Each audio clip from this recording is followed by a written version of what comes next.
Okay, so now the newest release by WikiLeaks, forthcoming, already being published in the German press as we speak, and in various other international newspapers, including the New York Times. You know, we're talking about a massive document leak here, spanning over 6 or 7 years, millions of documents. Well, to be precise, not millions, but 250,000.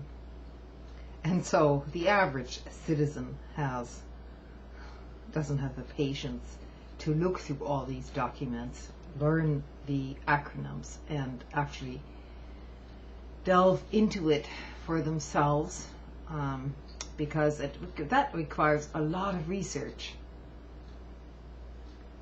Essentially, just looking at 1/10 of the documents being leaked would require you to be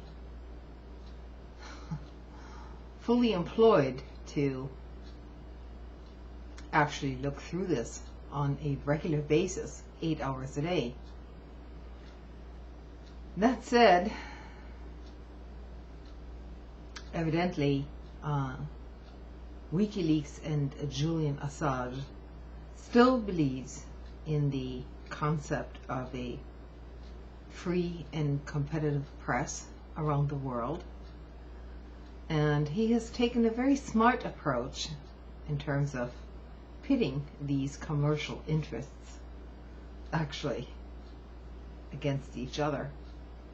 And so it goes without saying, some truth is going to be revealed through these various articles and revelations forthcoming. The first leak that I read, in terms of the leaks in the New York Times, was about Gaddafi. You know, his way of dress, his entourage, his somewhat I don't know, eccentric behavior, and so on. And once again, the New York Times is taking the easy way out here, because this has absolutely nothing to do with foreign policy. Basically, these are just a bunch of diplomatic people expressing their own personal opinions of somebody whom they have met personally, and you know, it's just personal fucking gossip. It amounts to nothing. All it is, it's just sensationalism in terms of somebody's idiosyncrasies, and it means nothing in terms of policy. So these so-called secret documents being leaked here via the New York Times are blasé, to say the least. There are much more interesting documents to be revealed. But you know, the New York Times wants to play it safe. They don't want to get on the bad end of the diplomatic corps. My God, they should lose their privileges to the White House press corps as a result of this.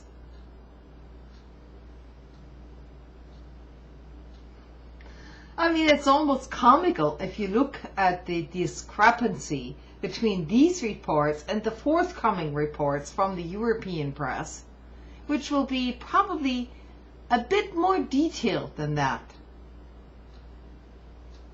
especially when it comes to the rendition practices of the United States government, and then the United States government pressing, you know, European governments into compliance via diplomatic channels, even though it completely defies every law, every international law, and their own law, not to mention, and so forth. So yeah, it's going to be a diplomatic fucking shitstorm that's going to come about here. And I'm very glad this is happening. citizens have a right to know what their own governments are doing and negotiating.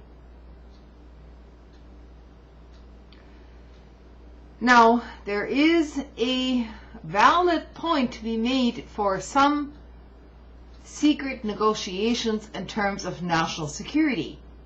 And everybody knows, your government is going to be acting in their own national security, not necessarily for the security for you the people, but as a whole,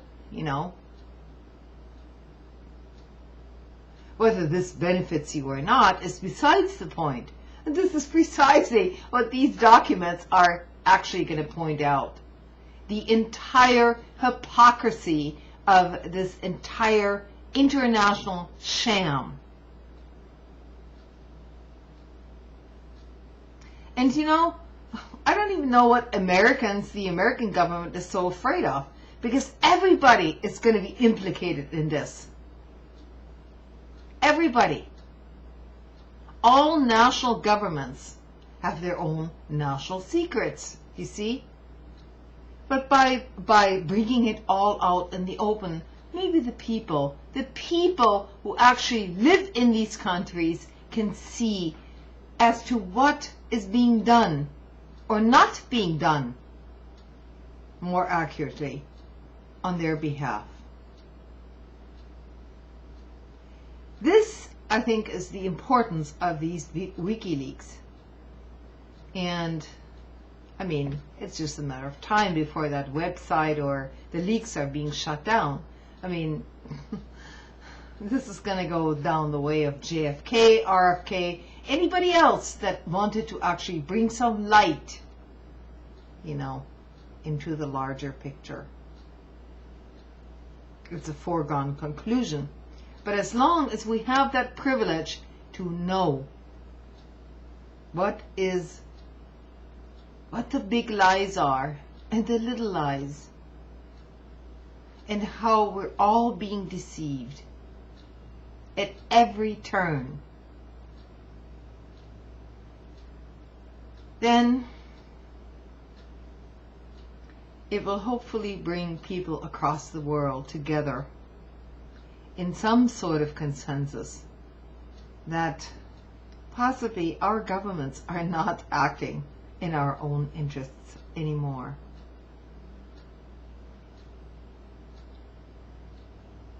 It's basically it's like an international mafia, only far more powerful,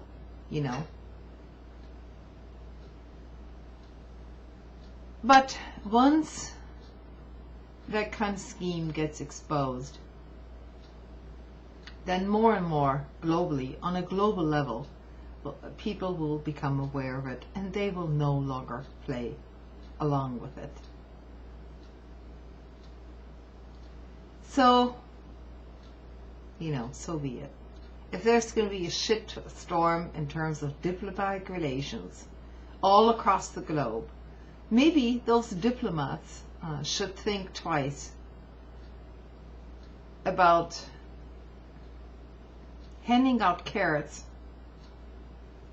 to one country while taking the same thing away from that same country, and then saying, oh, well, we handed you the carrot, didn't we? It's not just the US.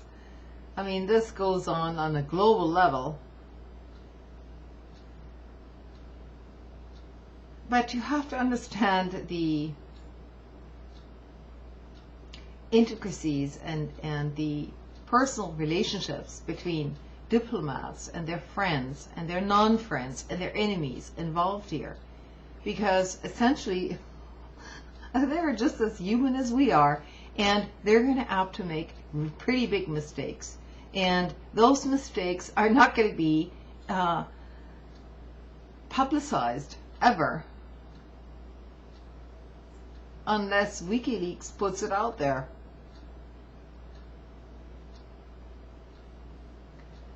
This is a grand, big exercise in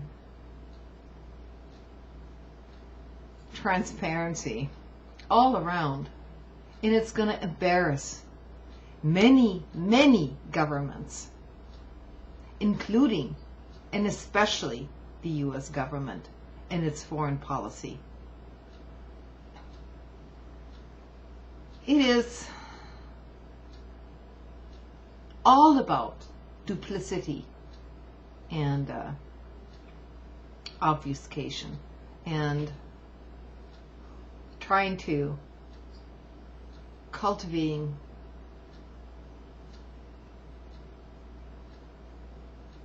politicos with whom you agree, regardless of the population's interest, but with whom you ideologically agree, and then thrashing everything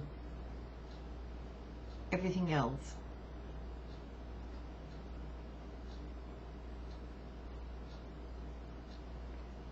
And this whole talk about human rights and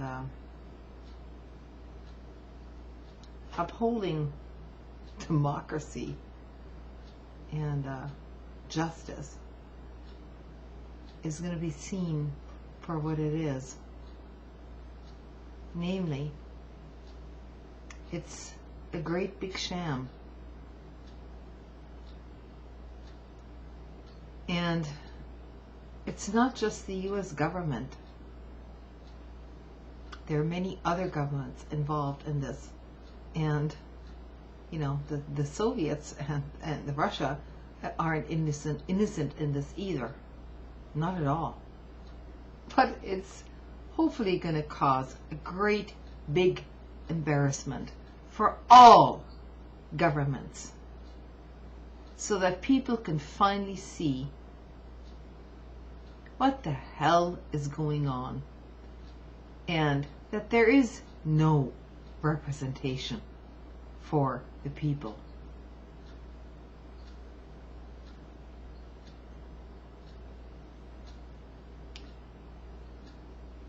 It'll be very interesting to read these WikiLeaks, although I'm afraid it's not going to really change anything, because essentially what it's going to end up doing is increase tension and distrust. And the thing will it'll just continue. And then once WikiLeaks gets eliminated, you know, 2 years, 3 years from now, nobody will even remember those papers. Nobody.